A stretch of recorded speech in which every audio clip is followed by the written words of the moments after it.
burial. But the person has done the thing was somebody to do it. And finally, the person has died. Amen. Thank you. Amen. It's very merciful. Amen. Yeah. We are, the Bible says we are the apple of what? God's side. When somebody touches us, the person has started bad. For us to die, that person must go. Amen. It says, suffer not for the witch to live. Okay, let's continue. All right, God bless you for sharing your experiences of how God has been good to you. Yesterday, I went my group rehearsals. We were about to become worship, and I was talking to one of the guys who has been in IT for a very long time. So I was there, and they called me that this week I'm on call. So they called me that they have an issue at our data center, so I had to go or come home and reset whatever it is on the computer. So when I was leaving, I was telling everybody, Charlie, I have to leave early because I have an emergency. Then I was talking to this guy. He said, why do you work? Then I mentioned I work at IEEE. He said, what? You work at IEEE? How do you get that job?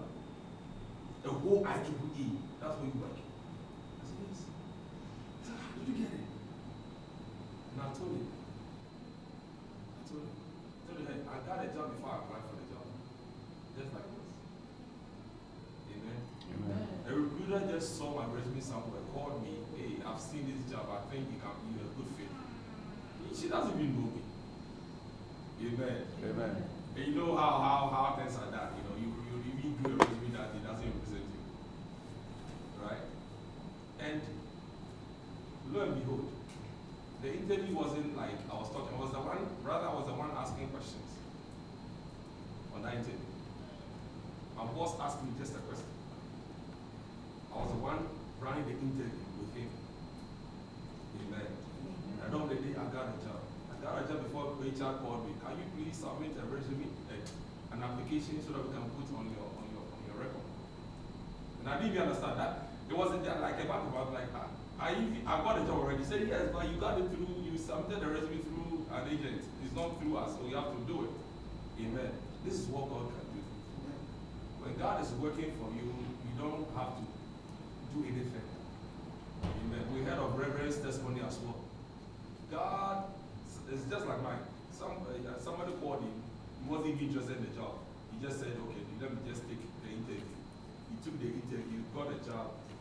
The following week, he was called from his previous job. Don't come to work again. The company has closed down. Is this not the doing of the Lord? Don't come again. The company has closed down. So what if he rejected the new offer? He would have been jobless. But God prepared a way ahead for him before he heard the bad news. Amen. Amen. So we serve a living God. Yes, through faith, God will do a lot for us. So let us not lose faith in him. Amen. Amen. Okay. Let's do some reading. Let's make good use of our Bibles. We're going to read 1 John chapter 5 from verse number 1 to verse 5. Victory over evil world. First John chapter 5 verse 1 to 5. Everyone who believes that Jesus is the Christ is born of God, and everyone who loves the Father loves his child as well. This is how we know that we love the children of God, by loving God and carrying out his commands. In fact, this is love for God, to keep his commands. And his commands are not burdensome. For everyone born of God overcomes the world. This is the victory that has overcome the world, even our faith. Who is it that overcomes the world? Only the one who believes that Jesus is the Son of God. Amen. Amen. His commands are not burdensome. His commands are not burdensome. Whoever believes that Jesus is the Christ is born of God. And everyone who loves him, who begat also, loves him who is begotten of him. By this we know that we love the children of God when we love God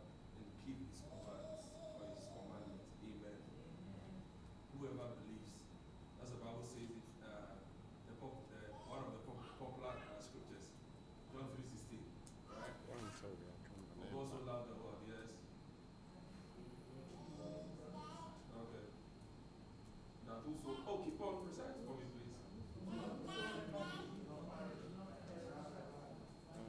So the condition here is whosoever believes in him will not perish. John puts it a different way, that whosoever believes in him is born of God. Is born of God. That means that once you believe in Christ, you become a new creation. All things have passed away. Behold, all things has become new. Praise the Lord. Amen. So all that God, I'll say that the first step of our journey to do with God is to what? Believe in him. If you don't believe in Jesus, you are not a child of God. And it's so difficult for some people to do this. It is so, and that's why the lesson says that God's commands are not burdensome. Or believing in Christ is not a burden. It's so easy. By the mouth, you profess it, and you become it. So the Bible says that if we love God, which has been the theme of 1 John, the book of 1 John, it's all about love. If we love God, or if we love our neighbor, or if we love ourselves, it means that we love God. Amen. So if you profess that you love God and yet you hate on your neighbor, you don't love God. And the truth is not in you. Because our love in God must be practical to others. We don't see God. And God does not even need us by giving him whatever we want to give him. God doesn't need your money. God doesn't need you to donate clothes to him. He doesn't need you to offer him a place to sleep. He doesn't need those things. But we, among ourselves, as children of God, needs it. Amen. And somewhere in the Bible says that do good, and in doing good, let us start from the house of the Lord. So that means among ourselves as believers, we must be good to each other. We must be kind to each other. We must be there for each other. In so doing, we are fulfilling the law of God. We are fulfilling the desire of God. Amen. Amen. That's why you come one day and say that I don't know you. Why? Because when I was naked, you refused to clothe me. When I was homeless, you didn't give me a place to sleep.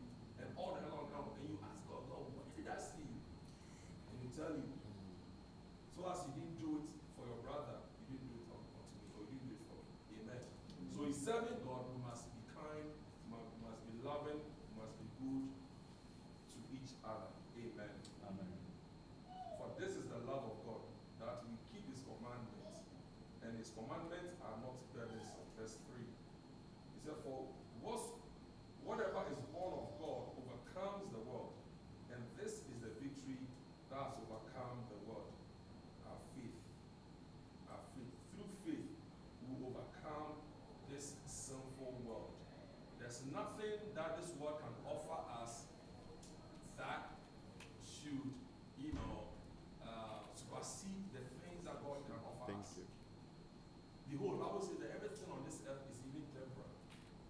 You can gain whatever you want, you can own whatever you want, but trust me, the day you die, the day you fold your arms, none of these things you've acquired will be buried with you. You leave them. But the good you did, how you served God, how you were kind, whatever you did, those things are the things that you are going to receive awards for, not the properties and the whatever that you own on earth. Amen. And the Bible says that the things that we even put our trust in here, or the things that we toil for, one day, moth, termites, we're mentioning them, they will eat them, they will destroy them. But if we heap treasures in heaven, those are the things that we are waiting us. That when we go, God will give to us and say to us, we have done well. We have done well. Amen. Amen. So let us desire God than the things of this world. Who is he who overcomes the world? It's a question.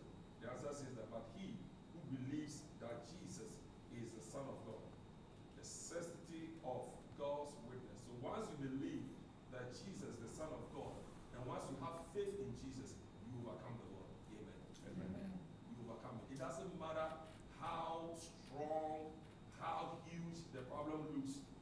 you have Jesus, you overcome.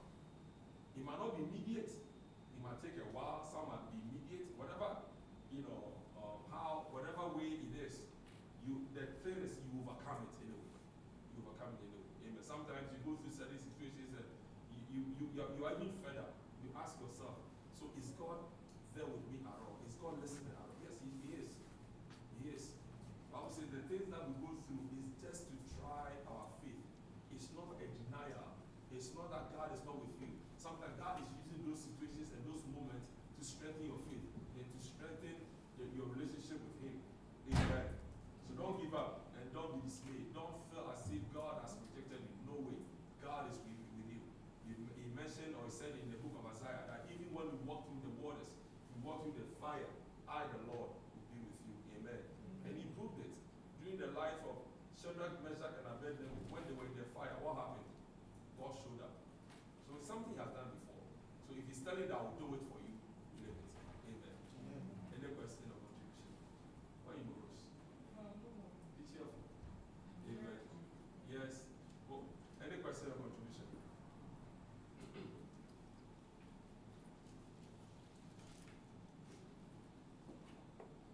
Please ask questions before I ask you my questions. Hey, you just came and you have a question. Yes. Also, let's go. You may mention that God is always with us and He's gonna show up. And in some situation, I believe that God always show up for me. But I hear people who say, oh, maybe use somebody that I know as an example. They were looking for a child, all their life they never had one. They always say, God is there, why, He's not doing it for me. And now I'm past the age that I can have it, children, I still haven't had it. Those people, maybe they might, and I know for sure somebody that I know might feel, oh, God is there, but then it's like, if God is, there and always for us and answer our prayers, how come He didn't do that for me? So it makes them feel like, maybe not so much. My point is that they're not sure if, God is always there for these people. So those people. So in case you come across or you come in contact with such a person, what would you tell the person? If somebody meets you and the person is complaining, the person is saying that, Sister Esther, I'm suffering too much. I'm going through a lot. To add to what you just said, what would you tell that person? Because you started by saying that to you, God has been very good. Yes. So what would you tell such a person? I will tell the person that maybe God knows that if He give you this thing that you think that you need or you think that you desire, maybe it won't be good for you. Okay. So that's one way you can put it. Amen. Another way it might also be that what can we say? What can we say to her to what she just said? So you meet a person who's complaining, and this is something real, right? A sister or brother will come to you and confine you by telling you certain things that he or she is going through. What would you tell such a person? I think as a believer, Go ahead. as a believer, when you in Christ, you also remember that a day is 1,000 years. 1,000 years is one. God Before him. before you. That's right. And God do is everything is time. So it might not happen to you right now, but you can see praying before maybe God, as you said that you God has done something to you. But when you wait that wait upon the